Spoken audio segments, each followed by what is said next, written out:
சொல்லலான்னு இருக்கேன். காஞ்சி மகாபெரிவா அப்போது கர்நாடக மகாராஷ்டிர எல்லை பக்கத்தில் ஒரு கிராமத்தில் முகாமிட்டிருந்தார்.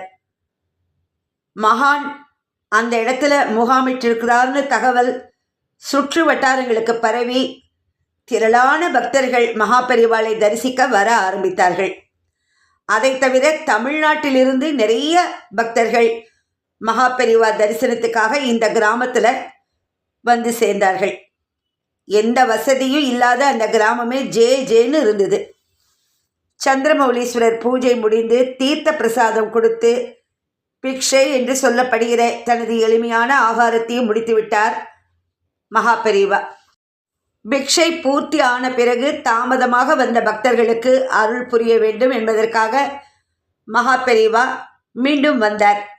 பெரியவா சற்று ஓய்வெடுத்து கொள்ளலாமே என்று ஸ்ரீமடத்தின் முக்கிய அதிகாரி சொன்னபோதும் பெரியவா அதை காதில் வாங்கிக்கல. கீற்று கொட்டகையில் தன் ஆசனத்தில் வந்து அமர்ந்தார் பெரியவா. அப்போதும் மகானை தரிசிப்பதற்காக ஒரு சில பக்தர்கள் காத்திருந்தார்கள். அவர்களில் முதலாவதாக ஒரு வாலிபன் நின்று கொண்டிருந்தான். சுமார் 25 வயது இருக்கலாம். மகாபெரிவாளுக்கு சமர்ப்பிப்பதற்காக ஒரு சில சாத்துக்குடி பழங்களை கையில் வைத்திருந்தான். அவனை பார்த்தவுடன் மகாபெரிவா ஜாடை காண்பித்து தன் அருகே அழைத்தார். முகம் கொள்ளா பூரிப்புடன் மகானை நெருங்கி தான் கொண்டு வந்திருந்த சாத்துக்குடிகளை அங்கே ஒரு மூங்கில் தட்டில் வைத்துவிட்டு பிறகு சாஷ்டாங்க நமஸ்காரம் செய்தான். நீ இப்ப எங்க இருந்துருக்க? பெரியவா கேட்கிறா அந்த வாலிபனை பார்த்து. ஒருவரை பற்றி ஏற்கனவே அறிந்திருந்தால் மட்டுமே இந்த கேள்வியை கேட்க முடியும். ஆனால் இளைஞனுக்கு ஆச்சரியம். அவன் இப்போதுதான் முதல் முறையாக மகானை பார்க்கிறான். தான் இருக்கிற இடம் தேடி வந்த மகானை தரிசித்து ஆசி பெற வேண்டும் என்ற ஆசையில் இந்த முகாமுக்குள் நுழைந்திருக்கிறான் அந்த உள்ளூர் வாலிபன். இங்கேதான் பெரியவா என்று சிம்பிளாக சொன்னான் இளைஞன். இதை அடுத்து தனக்கு பேரதிர்ச்சி தரும் வகையில் ஒரு விஷயத்தை மகாபெரிவா சொல்லப் போகிறார் என்று அந்த வாலிபன் கனவிலும் நினைத்து பார்த்திருக்க மாட்டான். என்னை மிகவும் தெரிந்தது போல் பேசுகிறாரே இந்த மகான், நம்மை பற்றின விவரங்களை ஒருவேளை அறிந்து வைத்திருக்கிறாரோ? இதற்கு முன் இந்த மகானை நான் பார்த்தது கூட இல்லையே, கேள்விப்பட்டது மட்டும்தானே என்று ஆச்சரியத்தோடு மகாபெரிவாளையே உணர்ச்சி பெருக்குடன் பார்த்தான் இளைஞன். பெரியவா சொல்றா அந்த வாலிபன் கிட்ட, அடுத்து ஒரு நிமிஷம் கூட நீ இங்க இருக்காத, உடனே உன் சொந்த ஊருக்கு போ. உன்னோட அப்பா அம்மா அங்கதான் வசிக்கிறா, அவா கிட்ட போய் சேரு. இதான் உன் ஊர், தெரு பேரு, வீட்டோட இலக்கம் என்று அடுத்தடுத்து கடகடவென சொல்லி தமிழ்நாட்டில் இருக்கக்கூடிய ஒரு ஊரின் பெயரை குறிப்பிட்டு சொன்னா மகாபெரிவா. இளைஞனுக்கு தூக்கி வாரி போட்டது. மகாபெரிவா சர்வ சாதாரணமாக சொன்ன இந்த விஷயத்தை கேட்டபின் பேசுவதற்கு அவனிடமிருந்து வார்த்தைகள் எழவில்லை. விழிகளுக்குள் எப்படித்தான் இத்தனை கண்ணீரை தேக்கி வைத்திருந்தானோ என்று எண்ணும் அளவுக்கு நீர் சுரக்க ஆரம்பித்தது. காரணம், இந்த இளைஞன் சிறு வயதில் நினைவுடன் இருக்கும்போதே பெற்றோரை பிரிந்து வந்துவிட்டான். அதாவது குடும்பத்தோடு ஓர் இடத்துக்கு போனவன் விதிவசத்தால் அங்கே தனித்து விடப்பட்டான். குழந்தையை கவனிக்காமல் பெற்றோர் ஏதோ ஒரு பக்கம் சென்று விட்டார்கள். திருவிழாவில் தொலைந்த குழந்தை என்போம் இல்லையா, அது போல் ஆகிவிட்டான். பெற்றோர் ஒரு பக்கம் சிறுவனை தேடினார்கள். சிறுவன் மறுபக்கம் பெற்றோரின் வருகையை எதிர்பார்த்து உட்கார்ந்திருந்தான். இரு தரப்பும் ஏக்கத்தோடும் பாசத்தோடும் வெவ்வேறு திசைகளில் காத்து கொண்டிருந்ததை தவிர சேர முடியவில்லை. பிரிந்ததுதான். அது இறைவனின் தீர்ப்பு போலும். திக்கு தெரியாமல் திகைத்த சிறுவன் அடுத்து எங்கெங்கோ நடந்து ரயில் ஏறி பயணித்து அங்கங்கு கிடைத்ததை உண்டு தற்போது கர்நாடகா மகாராஷ்டிரா எல்லையில் இருக்கும் இந்த கிராமத்துக்கு வந்து சேர்ந்து விட்டான். யாரோ ஒரு சிறுவன் நம்ம ஊருக்கு சம்பந்தமில்லாமல் பாஷை புரியாமல் திரிந்து கொண்டிருக்கிறானே என்று கவலையோடு பார்த்தார். அதே கிராமத்தில் வசித்து வந்த அந்தன முதியவர் ஒருவர், தமிழ் பேசுபவர். ஒரு நாள் கோவில் வாசலில் அமர்ந்து சாப்பிட்டு கொண்டிருந்த இவனை அழைத்து ஆறத் தழுவி சுய விவரங்களை கேட்டார். சிலவற்றை சொன்னான், பலவற்றை அந்த வயதில் சொல்லத் தெரியவில்லை. பெற்றோர் எங்கே வசிக்கிறார்கள் என்ற விவரத்தை அந்த வயதில் துல்லியமாக சொல்லத் தெரியாததால் பாஷை புரியாத இந்த கிராமத்திலேயே வளர்க்கப்பட்டான். இவன் மேல் பரிதாபப்பட்டு அடைக்கலம் கொடுத்து ஆதரித்து வந்தார் அந்த முதியவர். அவருக்கு வேறு எந்த உறவும் இல்லை என்பதால் இவனை எடுத்து வளர்ப்பது சுலபமாயிருந்தது. அந்தன குடும்பத்தைச் சேர்ந்த சிறுவன் என்பதால் அதற்கு உண்டான நியமங்களுக்கு எந்த ஒரு குறைபாட்டையும் வைக்காமல் வளர்த்து வந்தார் முதியவர். பெற்றோரை பிரிந்து வாழ வேண்டிய சூழ்நிலை உருவானாலுமே வழி தவறி போய்விடவில்லை சிறுவன். தனது பூர்வாசிரமத்தை மறக்கவில்லை. சிறுவனுக்கு அடைக்கலம் கொடுத்த முதியவரே உரிய வயதில் அவனுக்கு உபநயனம் செய்து வைத்தார். வருடங்கள் உருண்டோடின. படித்தான். உள்ளூரிலேயே ஒரு உத்தியோகமும் கிடைத்தது. தன்னை வளர்த்த முதியவர் வீடு, உத்தியோகம், இறைப்பணி இவற்றோடு அவனது வாழ்க்கை எந்த தேடலும் இல்லாமல் நகர்ந்தது. இந்த நேரத்தில்தான் இளைஞன் இருக்கக்கூடிய இடத்துக்கு மகாபெரிவா வந்து, உடனே நீ உன் சொந்த ஊருக்கு போ, அவசரம் அவசரம் என்று விலாசத்தையே சொல்லி அவனை விரட்டாத குறையாக உத்தரவு போட்டுவிட்டார். மகாபெரிவா சொன்னதை கேட்டதும் இளைஞனுக்கு சந்தோஷம் தாங்க முடியல. தாங்கள் உத்தரவிட்டபடி என் பெற்றோரை தேடி போகிறேன். அவர்களை சந்திக்கப் போகிறேன்.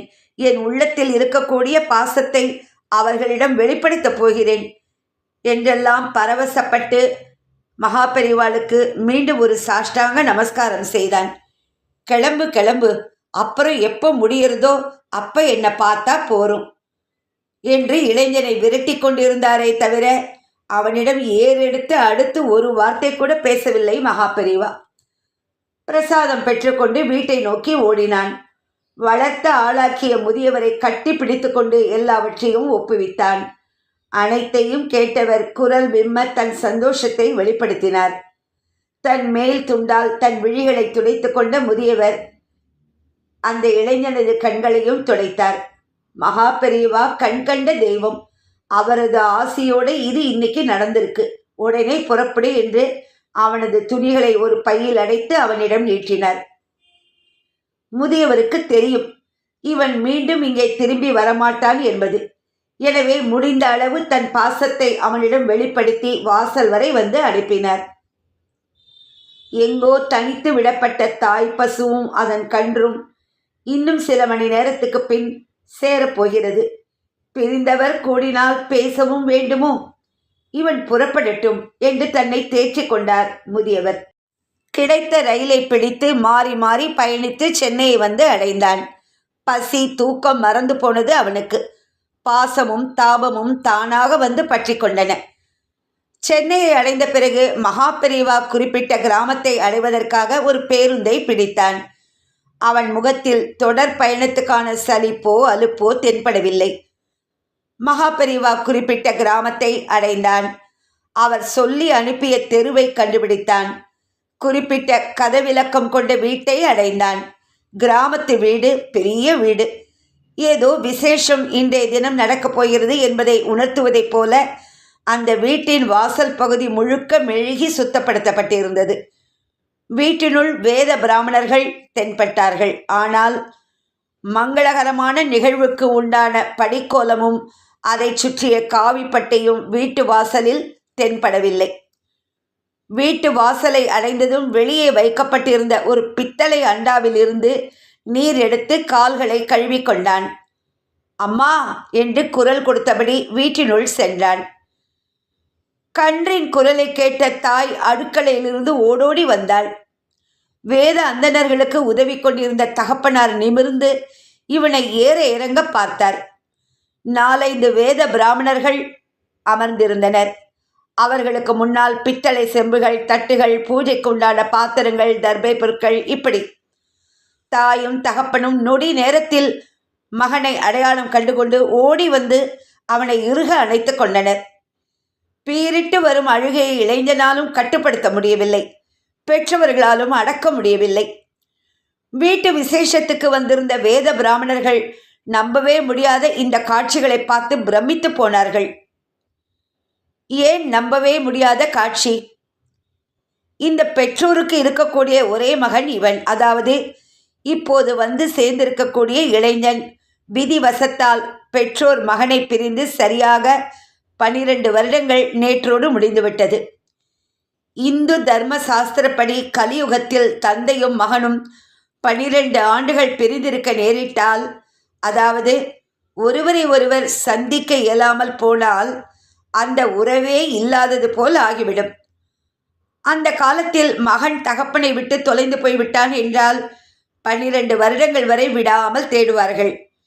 12 வருடங்களுக்குள் இருவரும் சந்திக்க வேண்டும். அப்படி சந்திக்க முடியாவிட்டால், அதாவது மகன் கிடைக்காவிட்டால், அவன் இறந்ததாக கருதி உரிய சடங்குகளை தகப்பனாரே செய்ய வேண்டும்.